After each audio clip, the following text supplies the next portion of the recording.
Bueno, hoy 2 de abril del año 2024 quiero contarles unas pequeñas anécdotas de lo que hicimos en lo que pudimos hacer nosotros desde aquí el 2 de abril del año 82, cuando se declaró la guerra. De hecho, muchos de nosotros no pudimos anotarnos como voluntarios porque estábamos buscados por la dictadura en esa época. Y en esos días estábamos acompañando a Alberto Brito Lima, que estaba exiliado aquí mismo, en el incilio interno, porque lo estaba buscando la Marina de Guerra. Ya habían sido detenidos numerosos compañeros y torturados buscándolo a Alberto. Así que nosotros lo acompañábamos en distintos lugares del Gran Buenos Aires y de Capital Federal, a donde él paraba y a donde se reunía con distintos compañeros.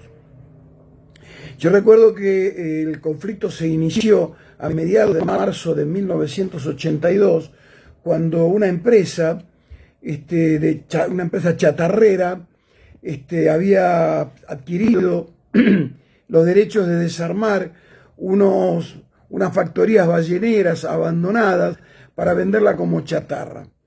Para eso había contratado a un grupo de trabajadores del proletariado argentino y les había prometido, habían acordado una muy buena paga. Por lo tanto los muchachos trabajaban muy contentos y entusiasmados, y tan entusiasmados que en uno de esos momentos en los que estaban trabajando decidieron izar una bandera argentina, lo cual comenzó a desarrollar un conflicto que terminó escalando y terminó en lo que conocemos como la Guerra del Atlántico Sur, ¿no es cierto?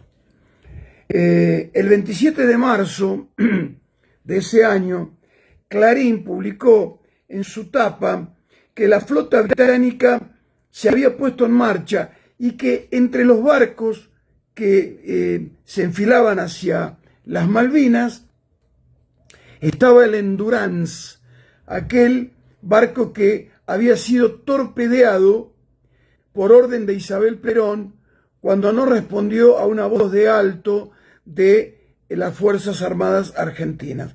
Eso desató un conflicto en las últimas semanas de gobierno de Isabel Perón con la corona británica. Se embarcó hacia Buenos Aires Lord Shackleton para pedir explicaciones al gobierno, y el gobierno no le dio ninguna explicación. Y además le pidió las cartas credenciales al embajador británico, que tuvo que dejar la Argentina. Así defendió Isabel Perón la soberanía argentina en Malvinas. Bien. Bueno, como nosotros estábamos acompañándolo a Alberto, en esa época estábamos, recuerdo a Jorge Vázquez, a Carlitos González, a Pedro Bevilacqua, distintos compañeros que se arrimaban a charlar con Alberto. Nos lo cruzábamos, ¿no? Eduardo Menán, que estaba en Chubut, a veces viajaba para Buenos Aires y se entrevistaba con Alberto, de la misma manera que Aldo Mórtola de Balcarce venía a verlo, y muchos otros compañeros. Y como nosotros estábamos con Pedro Bevilacqua y nosotros éramos los que escribíamos poemas, canciones y todo eso, empezamos a dibujar con Alberto y Pedro, con Alberto Brito Lima y Pedro Bevilacqua, un comunicado para distribuir en la clandestinidad, refiriéndonos a Malvinas. Y bueno, y así lo hicimos, y empezamos a trabajar evocando cuestiones que tienen que ver con lo nacional, obviamente, pero con lo histórico, con lo social, con lo económico, con lo artístico, con lo cultural, con lo político, con lo deportivo, cifrando toda la historia argentina, y cada una de las frases culminaba con Malvinas venceremos.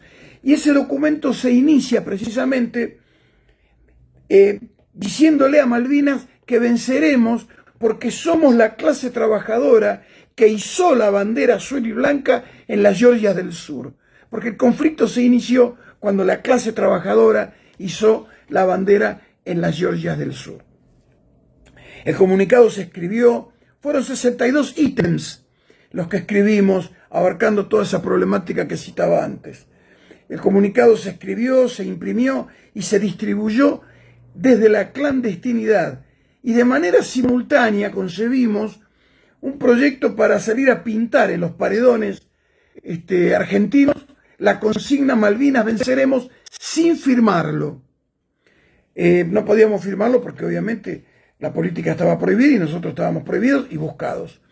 Entonces salíamos en las madrugadas con los tachos de negro humo, en aquel frío otoño, y pintábamos Malvinas venceremos. La primera pintada que hicimos, la hicimos sobre las vías del ferrocarril General San Martín, en el paredón del cementerio de la Chacarita, en cercanías de lo que era la estación Paternal, más o menos. Y recuerdo que muchos autos pasaban y nos tocaban bocina, alentándonos. Algunos nos preguntaban, se detenían y nos preguntaban quiénes éramos, y decíamos que éramos simples jóvenes que salíamos. Yo tenía 29 años en esa época. Salíamos a pintar para alentar a los que estaban allá. Algunos decían que tenían hermanos allá, y en definitiva todos los que estaban allá, todos los que fueron allá, los que se quedaron allá y los que volvieron son hermanos nuestros, así que no estábamos mintiendo. Algunas vecinas se cruzaban con una bandeja con pastelitos o con factura o con un termo con café para alentarnos. Bueno, así reaccionaba el pueblo argentino ante estas cuestiones, ¿no es cierto? Finalmente se pintó la consigna Malvinas venceremos. Hay muchas fotos en internet que han circulado con esa consigna, y en esos días Pedro Bevilacqua, que fue un gran poeta, escribió un poema llamado Malvinas venceremos, que nosotros editamos y distribuimos unos días después, el 1 de julio de 1982, en un aniversario de la muerte del general Perón, y lo distribuimos este comunicado en distintas misas que se hacían en recordación del general y en distintos actos. Este poema de Pedro lo voy a leer porque no lo sé de memoria. Dice así: Malvinas venceremos. Un pibe, solo un pibe, con los labios paspados, un pibe tan solo, con fal y dedos duros. Él no hizo el secundario, él no tenía laburo, y vio avanzar al gringo con los labios crispados. Un pibe, solo un pibe que pudo ser el mío, quizás un cabecita, un hijo de la tierra, peleando contra toda la máquina de guerra. El que murió en Malvinas, peleando contra el frío. Esa muerte extranjera no te mató el futuro, y esperarás envuelto en carpa cuartelera, en la fosa común y bajo el cielo oscuro, y volverá tu alma en un sol de bandera que fundirá la nieve y romperá los muros para que las Malvinas tengan su primavera.